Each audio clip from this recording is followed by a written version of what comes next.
Aaron Vercruci here to take you through the week on HRTV. It was Preakness week and we sent the team to cover the action. It just continues here from Baltimore, Maryland. Everybody excited, getting ready for the big race. We saw first-time winners. And Nicanor looks like he's going to love the long like his big brother did. Barbaro, Nicanor in front by 10 lengths. 1,000-time winners. This is going to be win 1,000 of Julien Leparoux' career. And the one thing we did learn, girls rule. Girls Do Roll is out in front. Girls Do Roll held on. And the filly did it!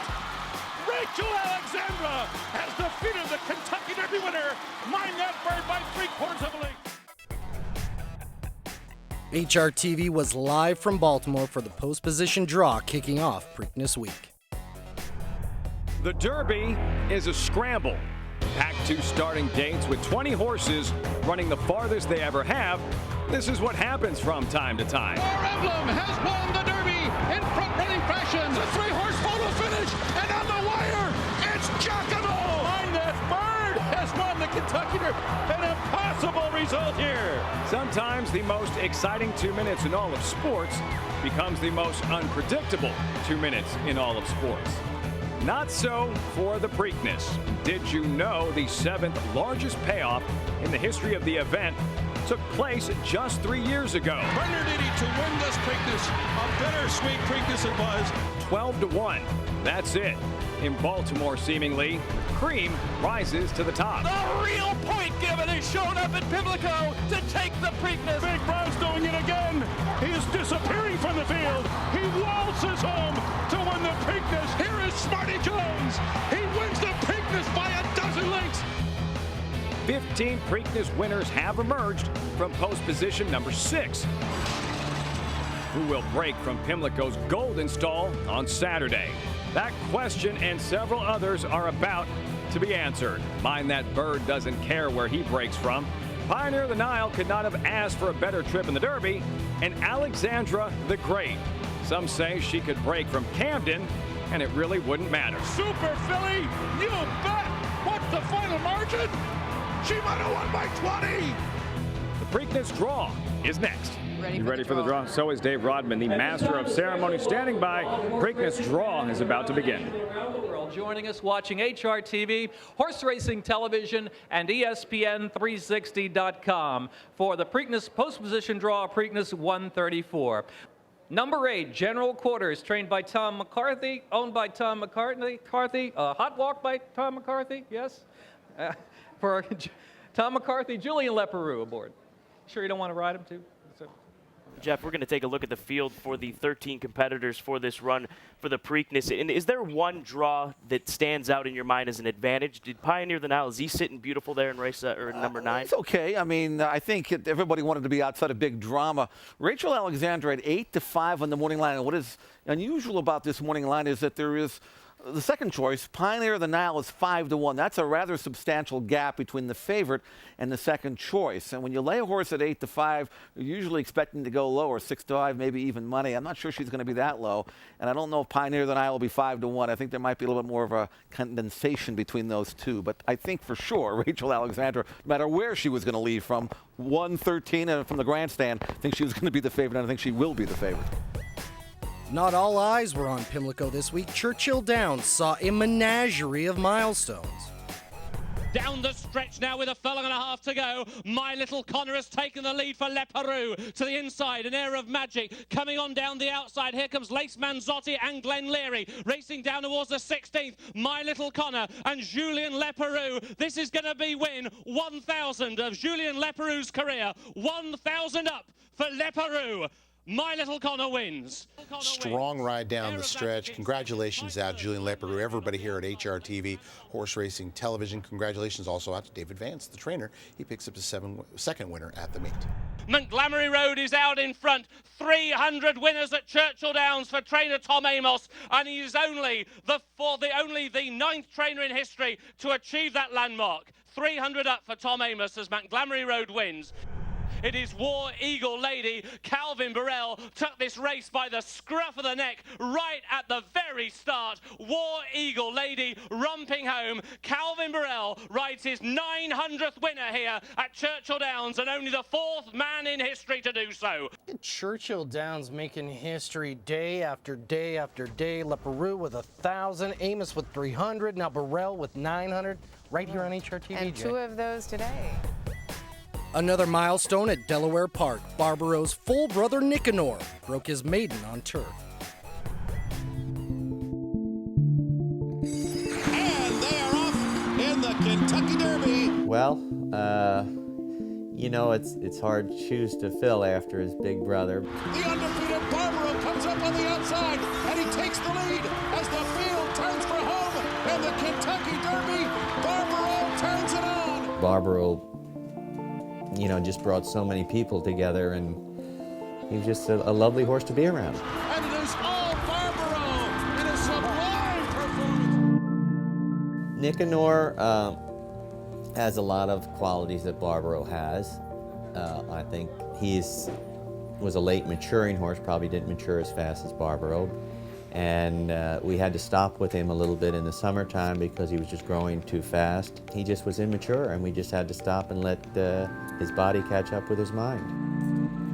There's been a lot of pressure, I'm sure, on him that I hope and glad he doesn't know it, but everybody wants him to, you know, to do well, and I think he's going to be an awfully nice horse.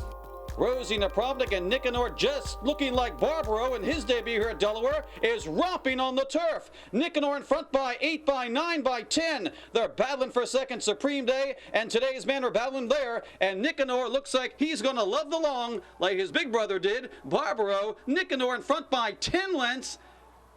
Today's man getting second, followed by Supreme Day and Irish Blarney. When HRTV Rewind returns, jockeys at Pimlico compete for a good cause. Everybody benefiting, of course, the proceeds going towards the Disabled Jockeys Fund. Kent DeSorbo, who's got his hardware for winning the Jockey Challenge with 22 points. And a sneak peek at HRTV's newest show. We can do the Scott and Larry show. I'll throw a cowboy hat on and it'll be great.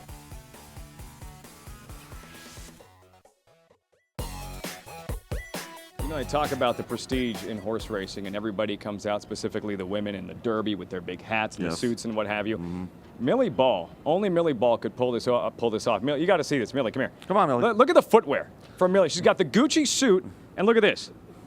With the Converse, the Chuck Taylors making their presence felt at Pimlico. How good is that? She does a lot of walking here. It beats the heels, right? Forget the heels. It's all about the Chucks. Hey, just keep going. You got 9 hours or 10 hours tomorrow, Millie. Jeffson flip-flops. Just keep moving. Pimlico's Turf Stakes on Friday honored one of Maryland's own, the late, great Jim McKay.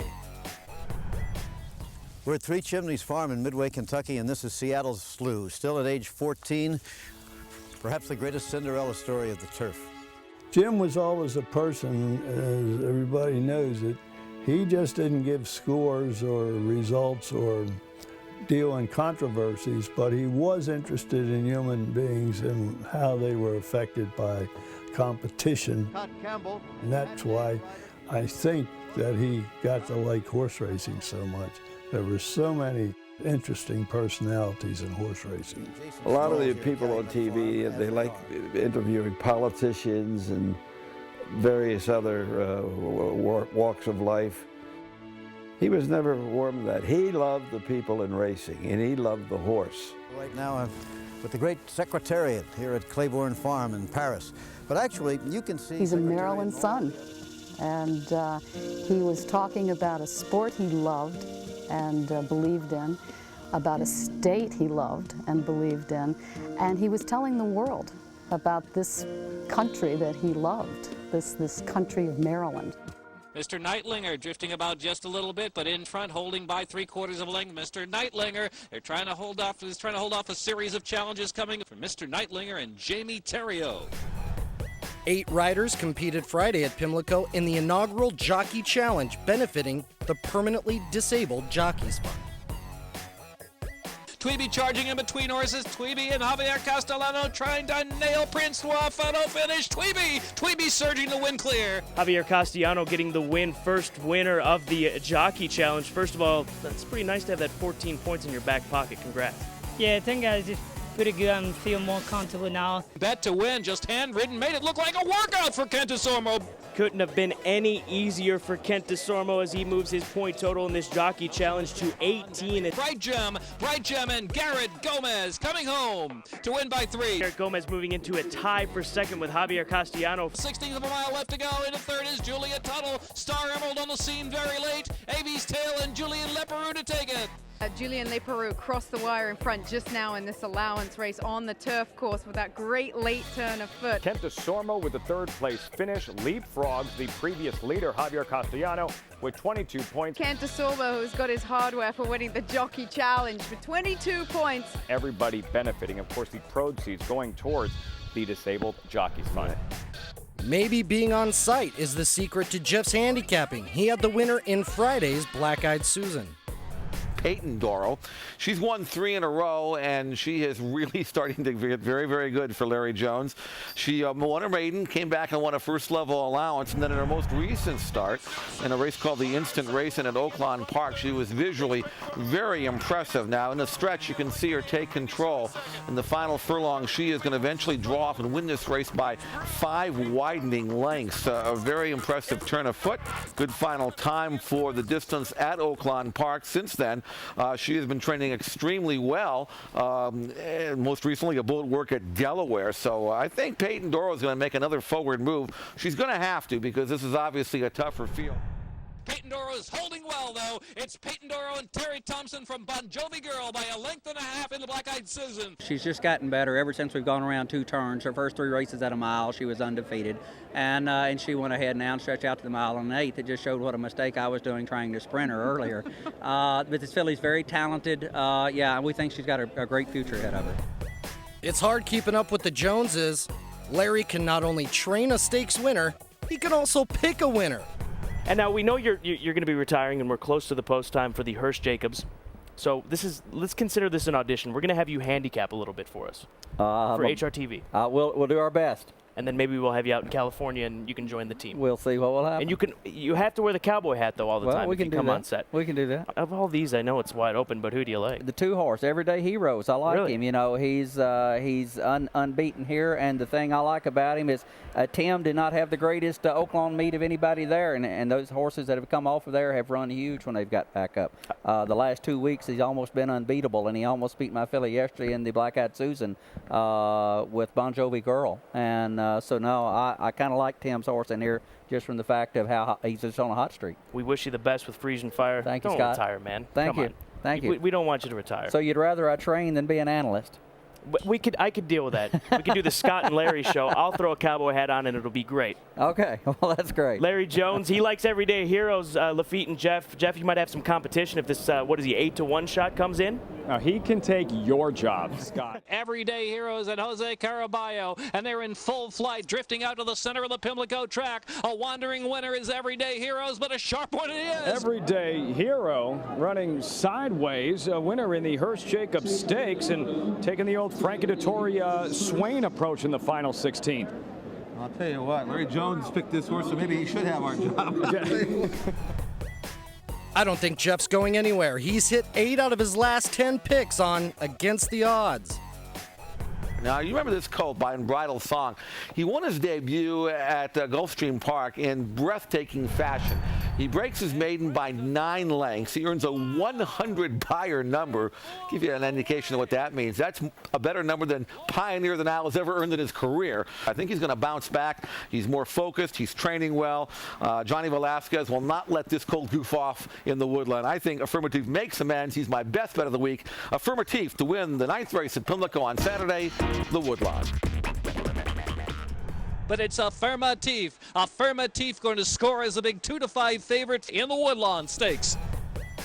Scott and Millie Ball, to more, caught up with Calvin Burrell's agent, Jerry Hissam.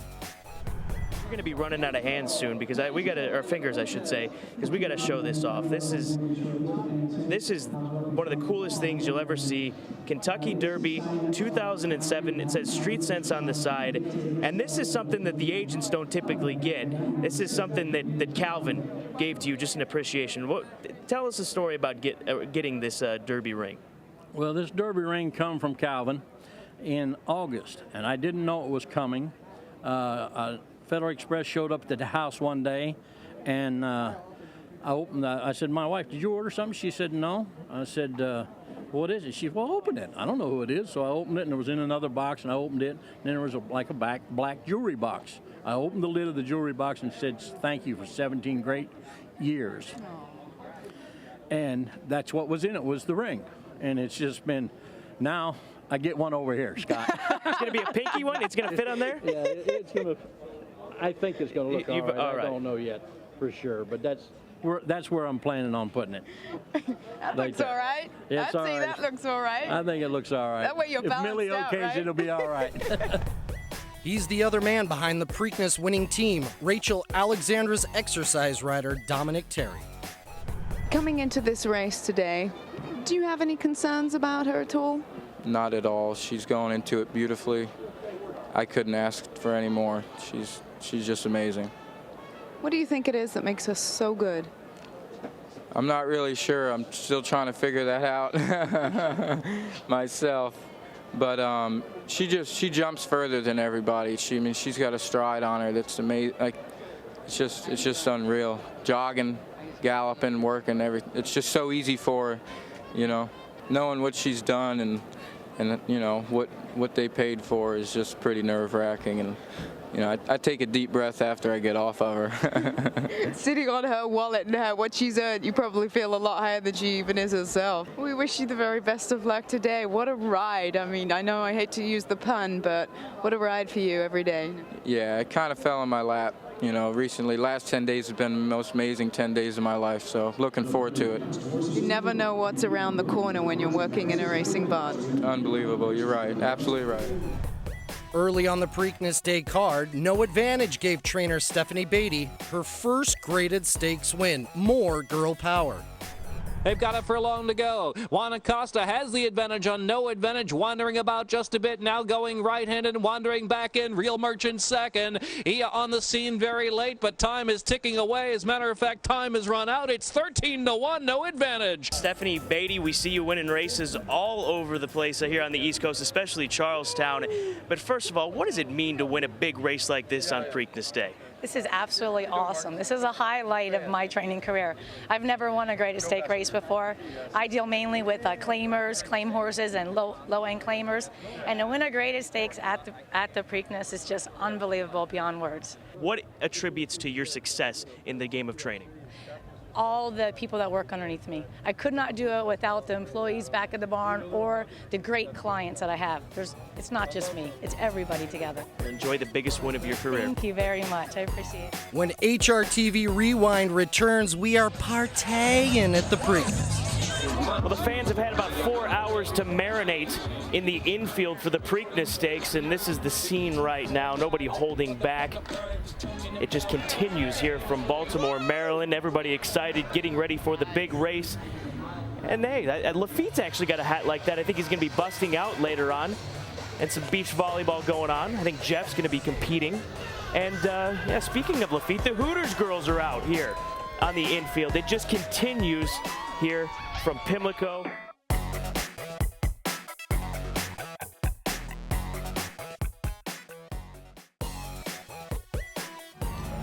Governor Martin O'Malley of the state of Maryland. Governor, how's the day been so far for you here at the Preakness? Oh, it's been a great day. You know, this is my third Preakness as governor, but I've been coming probably to, you know, I've been coming here for more than I can count. I came here in college. I came here, you know, every year. It's a rite of passage. It's pageantry. It's sport. It's Maryland. It's horses. It's a great day.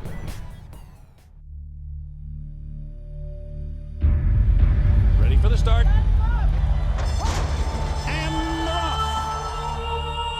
The stop, though, it is Rachel Alexandra. She's taken a bit wide going into that first turn here. She's in front early on here. Rachel Alexandra narrowly. The back of the pack. Mind that bird. 13th, 12th, 11th, and he's 10th now. Around the far turn here at Pimlico, Rachel Alexandra, the leader by 2 as the field turns for home. The filly trying to hold on. She's clear by 3. Mind that bird runs at her leg. Here's the wire. And the filly did it. Rachel Alexandra has defeated the Kentucky Derby winner. Mind that bird by 3/4 of a length.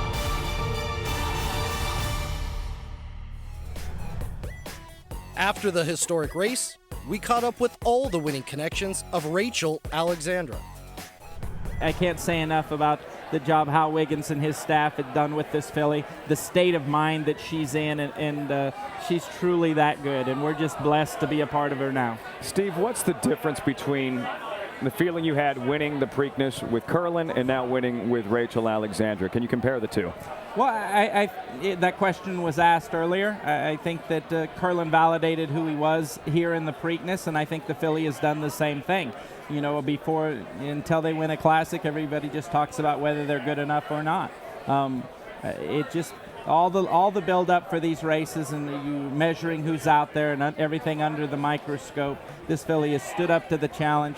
When she walks out of her stall, all eyes are on her. I mean, she accepts it. She a big part of what she is, and she was good enough to do it, and we are just along for the ride. I've been working all my life for this, and this is what it's all about, you know. Me and my agent doing a good job. My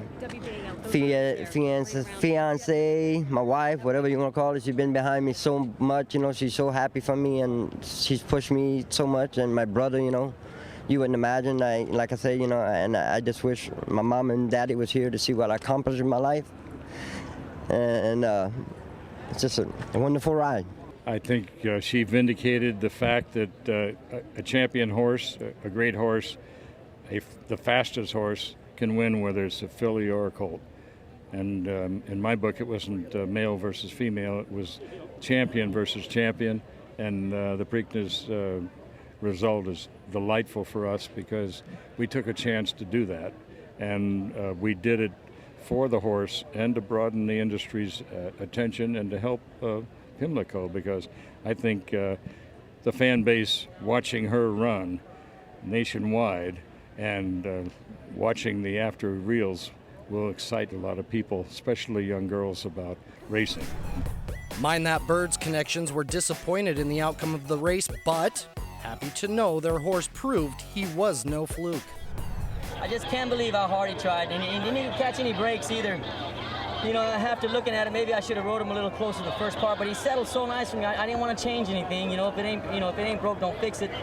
I was just thinking at some point and somewhere that someone would come off the fence. They were lined up on it.